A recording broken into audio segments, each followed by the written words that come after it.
There's credo. Now, I'm sorry, we've gone a bit long on this. I believe that we have been joined on the phone by Emerald Robinson, who we've been waiting to chat with. Emerald, are you with us? I am. Hi. Hi. Thanks for calling in.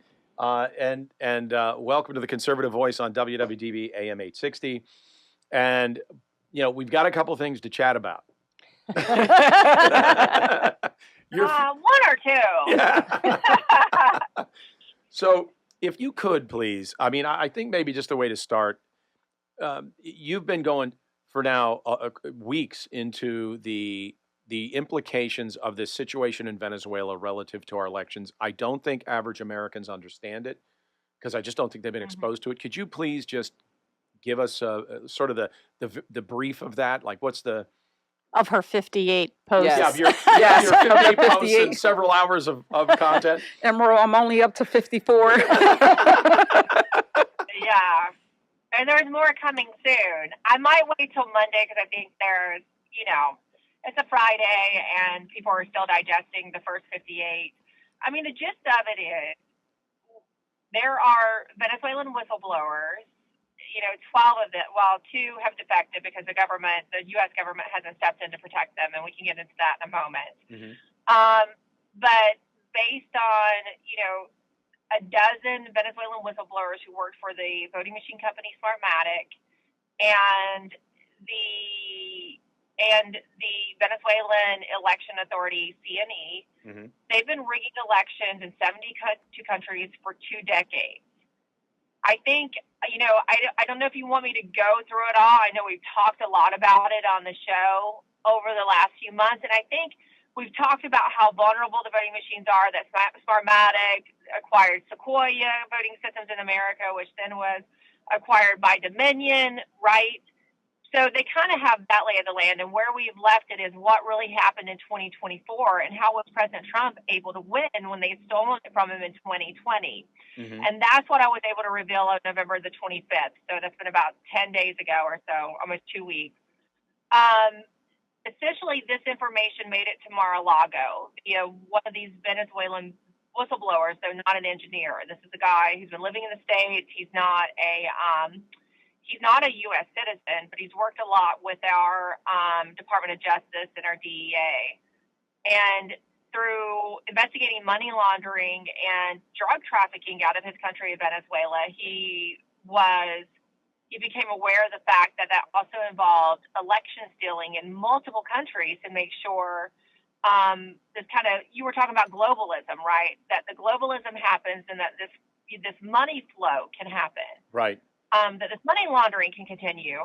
And so in October of 2024, he finally got a meeting at Mar-a-Lago, and that was arranged by Senator Markwayne Mullin of Oklahoma, and then also former Senator of Georgia, David Perdue, who's now the ambassador to China. You know what? Perdue actually hasn't gotten enough credit he's probably due. He's gotten a lot of flack from, in 2020 being a little wishy-washy, Mm-hmm. but then he really made up for that after he didn't win his senatorial bid back, because David Perdue became a champion of election integrity, election security. And leading up to 2024, he was in constant contact, staying down there in Mar-a-Lago a lot, trying to figure out how we keep the steal from happening again in 2024. Mm-hmm. So he helped to arrange this meeting for this investigator who had worked with Patrick Byrne and then famed former CIA station chief Gary Burnson, who was already known as a legend from his work in Afghanistan early on. Now, Afghanistan went really sideways, right? But if they backed Gary Burnson up early in the Afghanistan campaign, we would have been there for years. But they meant for us to be, and that could be a whole different other story. That's right. He had been working with those 2. They had assembled these dozen whistleblowers. They flipped one, and they flipped another, and they flipped another. And Patrick Byrne started spending his money protecting these people and their families. At the end, at its highest, there were 30 people that was under Byrne's protection. They moved them from South America. They moved them to Stage, Switzerland, then ultimately to the Bahamas and into the United States, where they are now. 2 have defected, as I said, because they just don't feel safe here because the government hasn't put them under federal whistleblower protection yet. It's sensitive to talk about, but other people Burnson and Byrne are already talking about it, so that's why I feel comfortable saving it now. Talking about it now. I've been, as you know, I was very careful not to reveal the details I knew because people's lives are actually at stake with this. Yep. So when that man went to Mar-a-Lago, he knew it was a make or break moment, because if he takes this information and nothing's done and Trump doesn't win, I mean, he's a dead man. Mm-hmm. He flew to Oslo, Norway for his protection at the behest of a former FBI agent who told him they're going to kill you. Like, you can even give this to Biden's FBI. They will kill you. You should just leave the country. He gets this meeting, though, and he takes a chance. And he briefs Susie Wiles first, because, you know, she's the gatekeeper. She's still the gatekeeper. Mm-hmm. And I'll give Susie credit here. And, you know, I'm often very critical of Susie. Everybody knows that. Susie knows it better than anyone, because she will call around and say to my friends and say, can you get Emerald to stop talking about me? But in this moment, she did the right thing. She took the briefing. It was about a 90-minute briefing, the short version, right? She didn't even hear the long version. The short version is enough to know you got a major problem, because there's so many receipts there, and a lot of it's publicly verifiable information. It's open source. It's the players, the people that no one's paid attention to.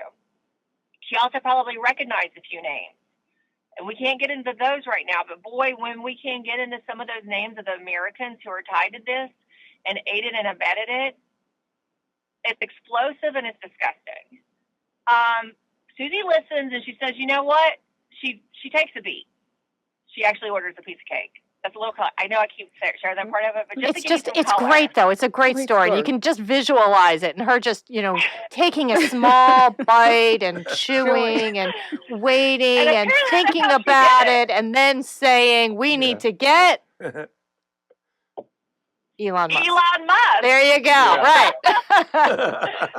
Which enters Elon Musk in the story. And it's kind of funny because I was unfettered on Twitter for about the last 2 weeks after having been chained for so long. Mm-hmm. For some reason, it seems like they put the censorship back on, and I don't know why. But I thought, well, maybe it's because Elon Musk is kind of a hero of the story, too. Right? He's one of the heroes.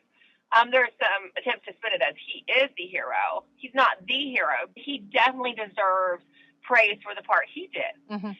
So Susie sends this guy to brief Elon Musk, and again, it's very colorful. You know, it's just a cast of characters that sounds like a Netflix show. Yeah, he's sitting there. I will watch on the grounds of his residence. You know, and one of his kids is playing. I'm sure it's the one he takes to the Oval Office, right? XAIE, whatever they name it. Right. And little X is running around, and he, you know, the guy that Patrick Byrne has dubbed him as Zorro. I love the name. It fits him. Zorro is ready to give the presentation, his PowerPoint presentation. And I mean, but it is kind of funny because PowerPoint does seem a little bit like dated, I guess, to the younger generation, definitely to the tech people. So I can just see Elon saying this. Oh, I don't listen to PowerPoint. I don't do PowerPoint. He's like, just give me the key. Just give me the USB. Just give me the data. So Zorro gives the USB key to Elon, who puts it in his computer, runs it through AI, and it creates what we would call a one-pager. He reads it very quickly. I mean, this all goes down pretty quickly, you know? And Elon looks up. He gets on the phone, and he's like, we've got a real problem here. It's all true. And he says, we're effed. Mm. And then the wheels start turning. Immediately, there's Elon's tech guy who's called in to meet with Zorro. He spends 3 days there briefing everybody that he can possibly brief. They get the whistleblowers in Stade, Switzerland. And it's so funny, too. Later down the road, I'll give more color because it really is like a Hollywood movie. I mean, It's better than fiction. They had these guys, they gave them code names. When they were in the South America, I think they were in Argentina at one point, they called them bananas.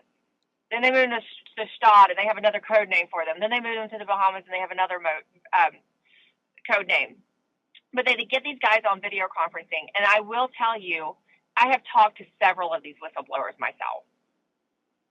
And the technical information they give you, and I actually had a person I know who's technically very savvy interview them as well. Mm-hmm. Because, you know, I'm a journalist. I'm not a tech person. So I understand the limitations. I have to verify information, so I got somebody else to help me out with that. And it's just astonishing. And that they started consulting, you know, people at Mar-a-Lago. another fascinating aspect of this is they had some missing information. They needed to verify, where is this done at? There was the emails that were part of defamation lawsuits that pointed to Serbia, right? An office in Belgrade, Serbia, because there's communications between Dominion here in the United States and Canada and Serbia. But they needed some hard data. And there was one researcher who was working in a remote country to help, who I've dubbed the Three Musketeers, Burnson, and Zorro. And he kept bugging Zorro. He's like, there's this Japanese blogger who says he has the IP information of the U.S. election in 2020. He's posted it on Twitter several times. I think you need to talk to him. And Zorro started like, Japanese blogger, what? No. He ignored it for about a year. And then at the insistence of this researcher they were using, he finally said, okay, I'm going to contact this guy. So they contacted him. I have a picture of the DM. I shared it on X. It was that quick exchange. They send him the DM saying, hey, we hear you have some information, essentially. He says, give me, transfer $15 in Bitcoin. $15.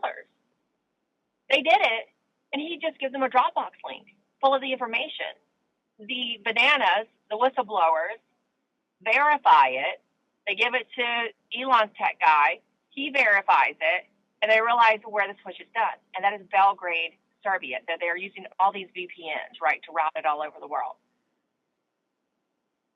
But still, they were left with, what do we do with it? Okay, we know it happens, but how do we stop it? That's where I'm told Senator Mullen comes in again. Now, the details of this is a little bit murky, and that's for the protection of all the people involved. Though they are, I told contractors of the DOD, actually I've verified that they're DOD contractors. There is the 2015 legislation that allows for the cybersecurity, if there's a cybersecurity threat. This was done through, I'm told, some relation to Congress. Zorro meets the contractor in a hotel room, tells him what he has to tell him, and turns over all the information he has, which is a wealth of information at this point. They've been investigating this.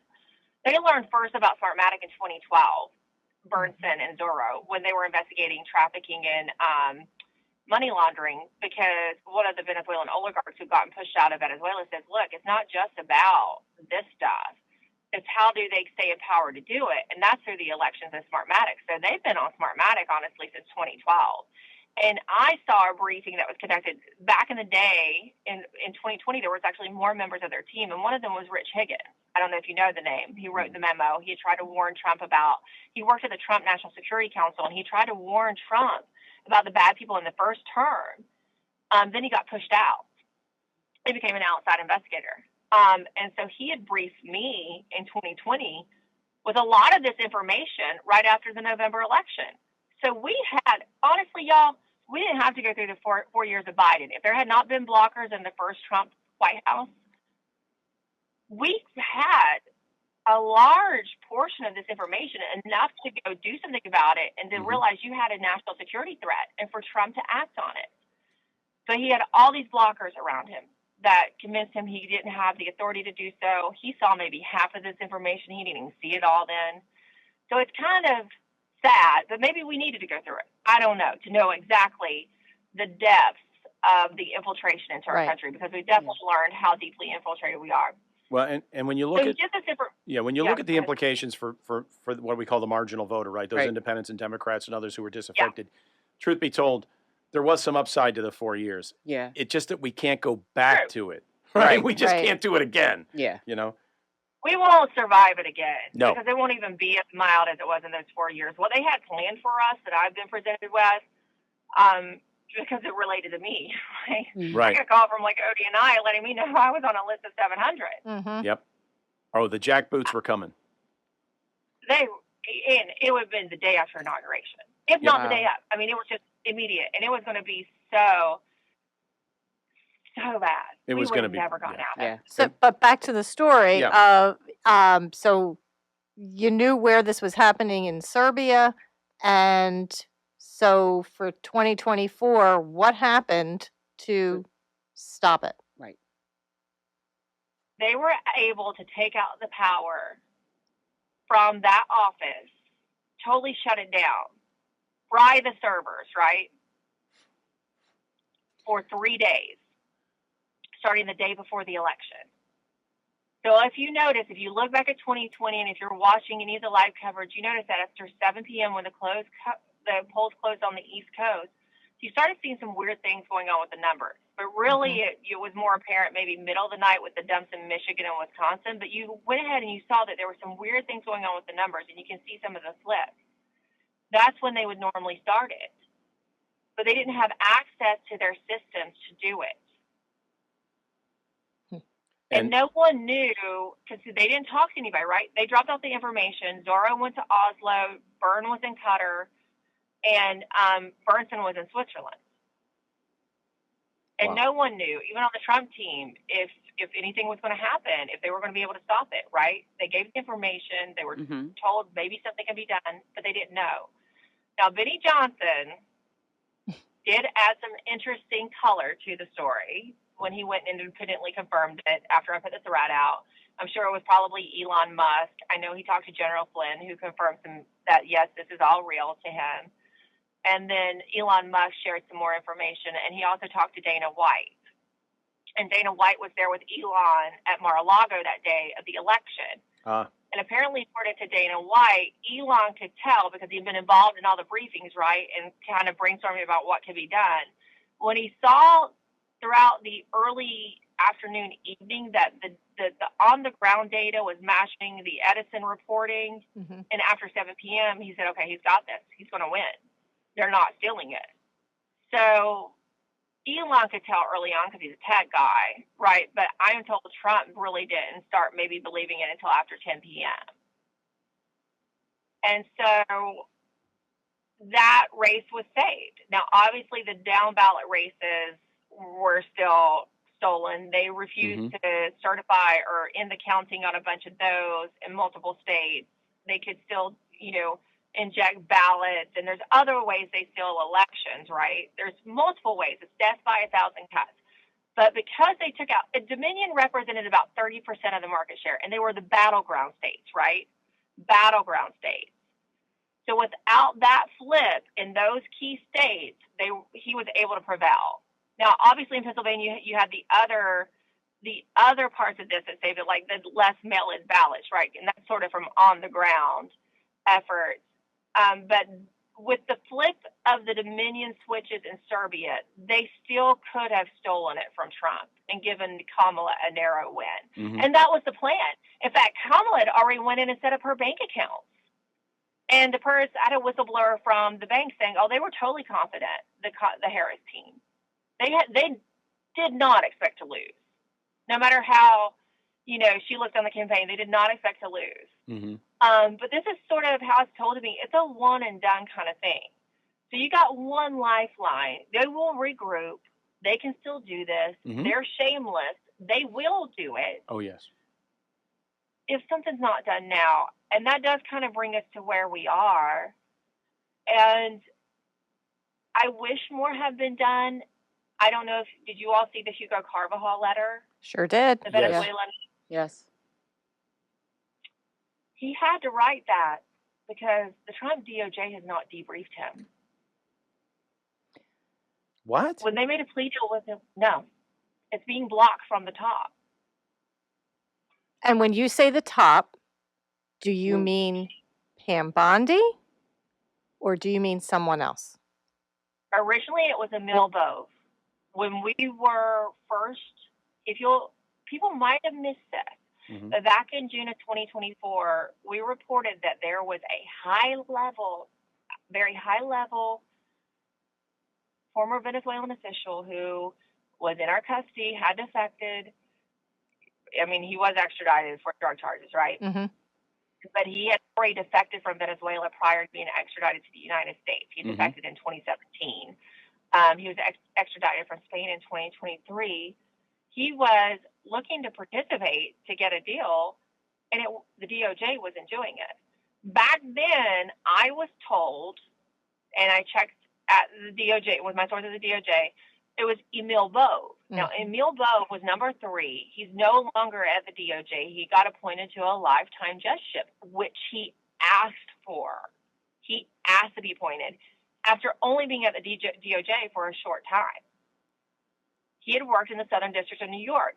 He was blocking it. He was part of Carvajal's extradition and prosecution. So it was very perplexing as to why he was doing this. And just But then, just to help the listeners a bit, Hugo Carvajal is a Venezuelan. He for those that were at our October town hall, he's El Pollo, right? I don't know why he picked that name, but he picked it.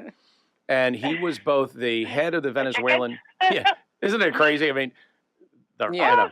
So it's hilarious. It really More color. So he was both the head of the Venezuelan intelligence service, and he was leading Cartel de las Solas.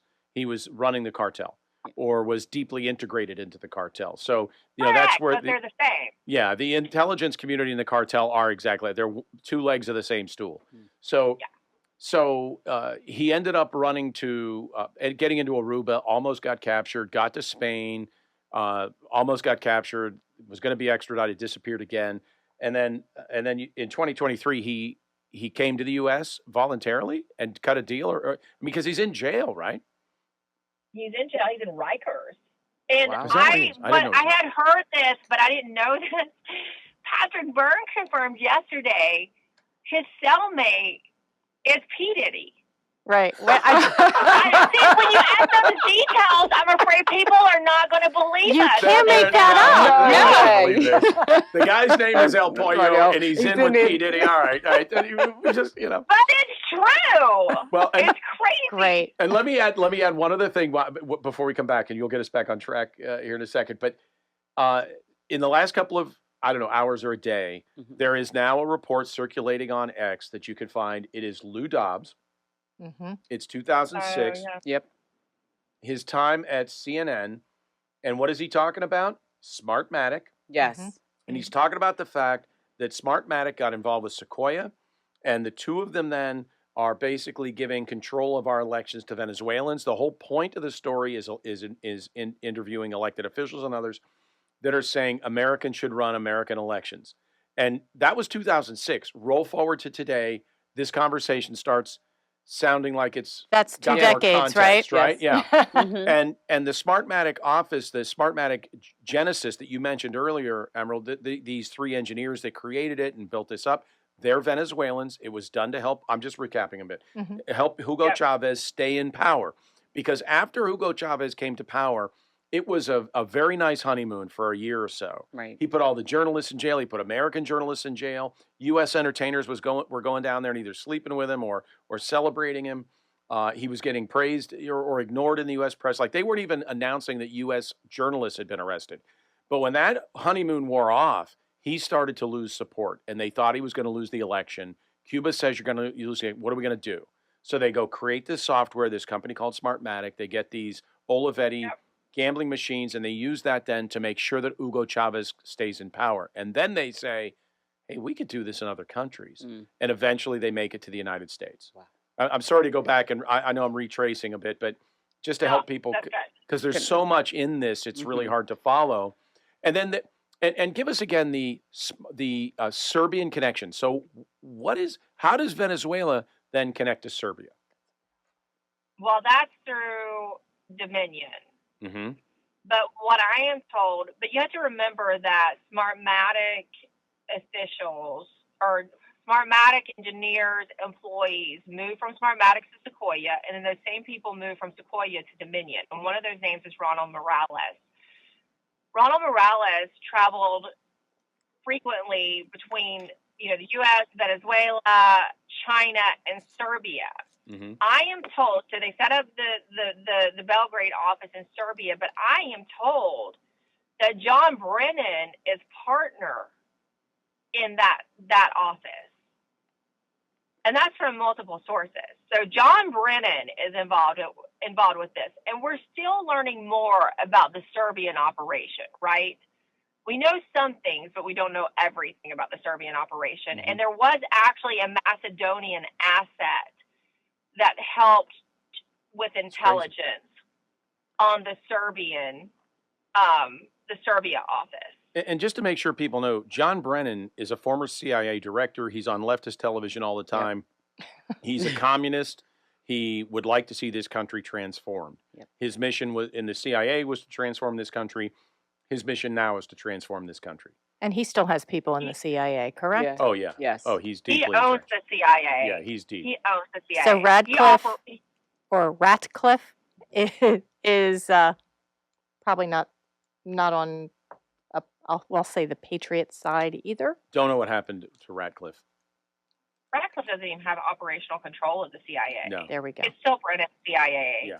And Radcliffe has been briefed on multiple problems in our intelligence community as it relates to corruption, not just the elections, for years, and has done nothing when he was a sitting member of Congress. Radcliffe's senior advisor will get on my DMs and yell at me, but they don't do anything about this. I am told, you should probably get Lara Logan on to talk about John Radcliffe. She's very well versed in him, and she has said publicly many times that he is severely compromised. She was devastated when he was put in that role. But she'd already said that he is so compromised. She did not like him as director of national intelligence, acting director. And even then, he neglected his duty to put out an accurate report of foreign interference. I had a whistleblower call me this week to give me more details about the 2020 reports and what they knew going into 2020 and how it was blocked by, essentially these communists in the IC, and Ratcliffe bowed to them. And he still is, because when this person came up for a job in the intelligence community, again at the CIA at a deputy level, who had worked on the transition for Trump this time around, Ratcliffe said, "Oh, well, they told me no," talking about the same bad people who helped to steal and cover up the 2020 election. They're still there, and Ratcliffe's still bowing down to them and not even hiring the people that he should be hiring because they say no. He's not firing them, and he's not hiring the right people. So, we have a real counterintelligence problem here in the United States. And Carvajal said in that letter, I'm told he has at least 100 names. And I know some of those names that he has. And these are very high-level people. They've worked in every administration. They're there through it all. And they were flipped as Cuban Venezuelan assets, which really means they're also Russian and Chinese assets as well, right? Yeah, Iranian. That's exactly what it means.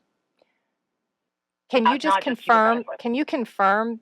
I mean, President Trump has seen this letter, and can you also confirm that the actions that he is taking, not just with the drug boats, but the actions closing airspace around Venezuela with the military and the Caribbean, it's not just about the drugs. It's, President Trump knows what's going on, and he is trying to stop the fraud that is taking place in worldwide elections. It's that, yes, and it's that. It's so many issues. So it's also the elections. Obviously, that's one of the main things. But it's also Carvajal revealed that they had breached our communications, right? Right. 10 years ago, for the last 10 years, via the submarine cable lines. Yep. And that we've been vulnerable. I mean, we've been compromised. Our communications have been compromised for a decade. And this is in conjunction with Russia. And this is military communications as well. Military communication. Yes. Yes. And so that really, I am told, he was briefed on that months ago. And that's, partially when you saw him ramp up the action on Venezuela. Right. So can I just, to bring this local a little bit and go back to Smartmatic, locally around, southeastern Pennsylvania, many of the counties here, Chester County Philadelphia, have ES&S machines, not Dominion. Yeah. Our Delaware County, Chester and Delaware County, top two of the 20 counties in the country. Delaware County has HART machines. It is my understanding that the Smartmatic software is not only in the Dominion machines, but it is also in ESNS and HART machines. And so if Smartmatic software is capable of being, we'll say, hacked, whether it's through Dominion or ESNS or wherever, that puts everybody's elections at risk. It's not just those counties in the country that have Dominion. It's everybody's. Correct. And I asked the whistleblowers about that. And, they said, well, look, we like I asked specifically about Hartford Civic. And recently, a former Smartmatic official named Hyder Garcia went to work back in October, or it's either, sometime between August and October at Hart Civic. They said, we'd have to see it, but basically they all work the same, and there's a backdoor access, so you can get into any of these systems and just flip the votes in the same way. So what that says is our elections, no matter what system, what company is stamped on that voting machine, our systems have been compromised over 2 decades. So when people in Chester County or Delaware County, we say Chester County has been run by Republicans for 150 years, we don't know what happened. Yeah, we do. Yeah, we do.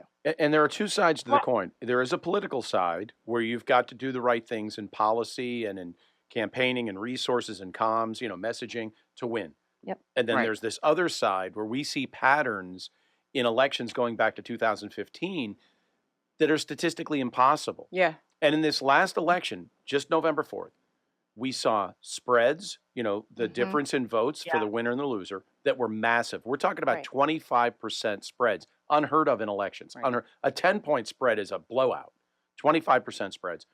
And we saw 90%, just picking Chester County again, 90% of the contested elections in Chester County, 150-year Republican county that has Republican-dominated areas, 90% lost to Republicans. Democrats took 90%. That is, again, statistically like an impossibility. This wasn't a small blowout. This was a massive destruction. And turnout was extraordinary for a municipal election. Not a midterm, not the presidential year, but that municipal year. Turnout was extraordinary. Now, how do we know if that turnout's real? I don't know. If there is a ghost in the machine, all of those things, the turnout and the outcomes, all of those things can be suspect. Well, and it's not just the general elections either. I was talking to the whistleblowers, and I asked about Obama. And I said, was he legitimately elected? And here is how, actually, one of them who worked for CNE, the elections office, their main government Department of Elections in Venezuela, they sent him to Illinois during the primaries back then. He said that they wanted to elect a black man as president, is what they said. In Venezuela, they thought it'd be very helpful to them. Which they probably already had Obama on their radar, right? But he said that what they did is that in some of the early primaries, he was not winning, but they rigged it for him to win some of the early county, states, and what they were able to do was to create an organic movement for Obama in the primaries from an inorganic push in the beginning electronically, and then they didn't have to do much. They just rigged the early primaries for him. And then there was a wave. Well, and there was there was a real wave. Oh, yeah. And the media totally shifted from Clinton to Obama. I remember turning on NPR at the time and hearing like 15 minutes of how, or 5 minutes of how Clinton's nothing but a shrill, shrewish, mean, horrible person. And I thought, wait a minute, like 2 months ago, she was your hero. And then they flip over to Obama, and I thought I heard harps. I mean, it was this guy's miracle. He's wonderful. And I thought, oh no, they're going to go with a radical lunatic with really no work history and no experience leading, who's going to turn this country into hard times. And here we are. This is fascinating. And in the Obama years, there was an order put out by John Brennan to stop gathering intelligence on Cuba and Venezuela. It was sent to all the CIA station chiefs. Wow. Some bucked the order and continued to do it anyway. But that was sent out and we're just now rectifying that. Wow. So that's been almost a 20-year blackout on intelligence in our hemisphere, basically. Enemies are inside our wire, aren't they? Yeah. They are. So is there? So we understand the Serbia piece and the Venezuela piece. Is there any indication that anybody has that someone inside the United States could actually affect the outcome of elections? You know, we kept hearing about people in the army and the military doing this, like at Fort Hachua. I don't know how to say it. Yeah. Is there any indication that was happening? Is real? Isn't real? Do we know anything about that? I have not seen that indication, but the CIA is tied to this. Mm-hmm. And that is what I will drop next, is more of the CIA involvement in our own elections and how they took it from abroad to here. And some of the information, remember the USAID information Yes. dropped on the funding? You know, we use those funds to put Smartmatic in different countries, right? And that was our CIA slush fund, and they were using it in other countries. Wow. So they were using it to manipulate other countries, but they already had the ties to Venezuela and to the voting machine companies and the rapport there to do it here. So when Donald Trump went into office trying to drain the swamp, he didn't even have a clue what the swamp entailed. And so now we still have swamp in CIA, in FBI. Yeah. At least that's what it sounds like. Nobody could have understood how deep the rot was. Yeah. But is there anything coming? Are you hearing anything about an executive order, or what can Trump do now? Is he going to take action, some kind of emergency? What's he going to do? Well, there had been talk of an executive order, and I'm not hearing much about it now. There have been talk of Tulsi publicly releasing a report to the American people. I'm honestly not hearing much about that now. Okay. So I don't know. And one reason that I had been, I always honor my sources and the agreements we make. I kept this information embargoed. I try to be very careful not to share anything because I didn't want to compromise any investigations. I didn't want to compromise any effort that would be going on. And because they asked me to, that's the deal we made. But one reason I have been given the go-ahead is because there's not a lot going on. Okay. Gotcha. That's not good. And it needs to happen. And while there are some, the Venezuelan military operation that could be happening, that was honestly supposed to happen about 6 weeks ago, and it has not. And there's some question, well, has Trump stalled on it because the Russian element that comes in, they've sent some of those Wagner-type groups into Venezuela now. But there's still those people around him who say, you can't do this. Yeah. So that's why people wanted to go with it, because now we're just going to have to tell the public. And we hope that Tulsi and the president does. They need to hear it from them. They do. Emerald, thank you so much for giving us this time and walking us through this. We really appreciate it. And thanks for joining us on The Conservative Voice on WWDB AM 860 in Philadelphia. And hopefully we'll be talking to you very soon. Thank you. Yeah. Thank you all for your continued support of my reporting. I want to say that. Oh, Thank we love you. what Thank you're doing. you. Thank you.